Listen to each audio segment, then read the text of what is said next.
హిందూ సంప్రదాయంలో కృష్ణుడి అవతారం చాలా ప్రత్యేకమైనది. శ్రీ మహావిష్ణువు అవతారాల్లో 8వ అవతారమే శ్రీ కృష్ణావతారం.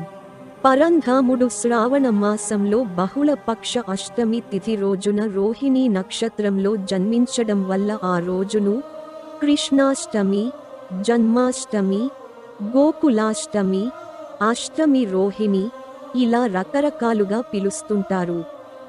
ఈ పర్వదినాన్ని పురస్కరించుకొని కన్నయ్య భక్తులంతా హరే కృష్ణ నామాన్ని స్మరిస్తూ భక్తి శ్రద్ధలతో ప్రత్యేక పూజలు చేస్తుంటారు. అయితే ఈ ఏడాది ఆగస్టు 16వ తేదీ శనివారం నాడు కృష్ణాష్టమి వస్తోంది.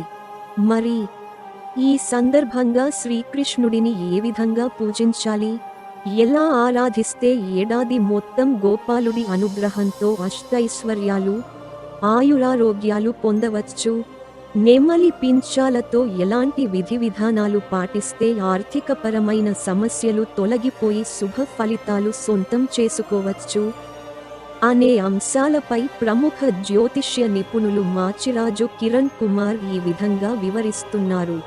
పూజా విధానం: ముందుగా మీ ఇంట్లోని పూజా మందిరాన్ని శుభ్రపరచుకోవాలి. తర్వాత పూజ గదిలో దేవుడి ఫోటోల వద్ద శుభ్రంగా కడిగిన ఒక చెక్క పీటను ఏర్పాటు చేసుకొని దానిపై నీలం రంగు వస్త్రాన్ని పరచుకోవాలి. తర్వాత ఆ వస్త్రంపై బాలకృష్ణుని లేదా రాధాకృష్ణుల ఫోటోను ఉంచి గంధం, కుంకుమ బొట్లతో అలంకరించుకోవాలి. లేదంటే వేణుగోపాలస్వామి ఫోటోను ఏర్పాటు చేసుకున్న అద్భుత ఫలితాలు కలుగుతాయంటున్నారు జ్యోతిష్యులు. అనంతరం కృష్ణుడి ఫోటో దగ్గర మట్టి ప్రమిదలో ఆవు నెయ్యి పోసి 6 వత్తులను విడిగా వేసి దీపారాధన చేయాలి. శ్రీకృష్ణుడికి నీలం రంగు పుష్పాలు, తులసి దళాలంటే చాలా ఇష్టం. కాబట్టి కృష్ణాష్టమి రోజున వాటిని గోపాలుడి ఫోటోకు సమర్పిస్తూ ఓం శ్రీకృష్ణ పరబ్రహ్మణే నమః అనే మంత్రాన్ని జపిస్తూ పూజను నిర్వహించాలి.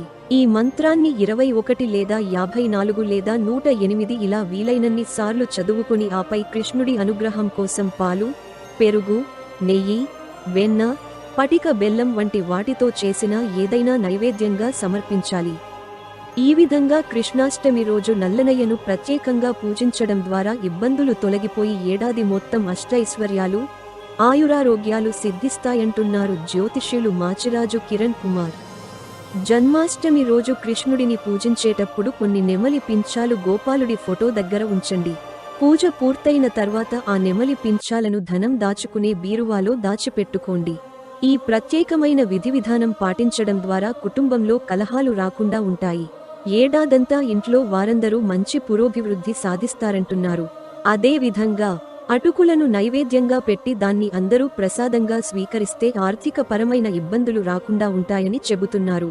ఈ వీడియో మీకు నచ్చినట్లయితే లైక్ చేయండి, షేర్ చేయండి, మా ఛానల్ని సబ్స్క్రైబ్ చేయండి.